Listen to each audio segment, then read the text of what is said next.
the white shooter, mass shooter, is always, was he mentally ill? Right. Deranged, loner, lone wolf. The Muslim killer is always a terrorist fueled by ideology. I always say, if you believe the view of Muslims presented by some in the media, we're immune to mental illness. It's kind of cool. Right. We have some inbuilt immunity. We can't be mentally ill. Right. We're just kind of ideologues.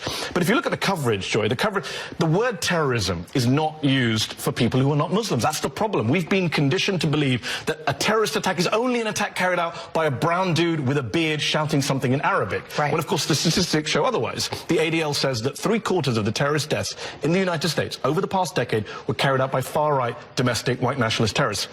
A quarter by Muslims.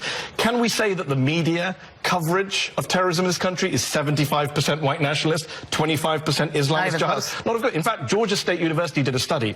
They found that a Muslim terrorist gets 4.5 times as much coverage of his crime as a non-Muslim terrorist. Right. 4.5 times. Well, think about the killer in Las Vegas who gunned down hundreds of people. It's hard to even remember him. He's gone. Nobody talks about him anymore. No one talks about him. Here's a statistic for you. The Georgia State guys found that a non-Muslim terrorist has to kill, on average, 7 people more than a Muslim terrorist to get equal coverage as a Muslim terrorist. Yeah. That's a hashtag media fail. And I'm always reminded of that old viral tweet that terrorism is one of the only areas where white people do most of the work and get none of the credit.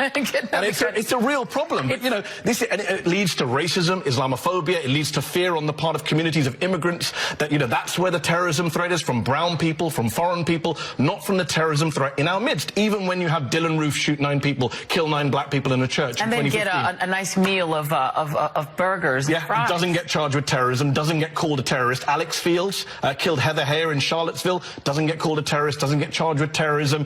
Robert Bowers, who killed 11 Jewish worshippers in a synagogue last year, doesn't get charged with terrorism, doesn't get... Shooter is the word used in the headline, not terrorist. And look, I have a problem with the whole war on terror discourse to begin with, but let's be consistent. Just make it consistent.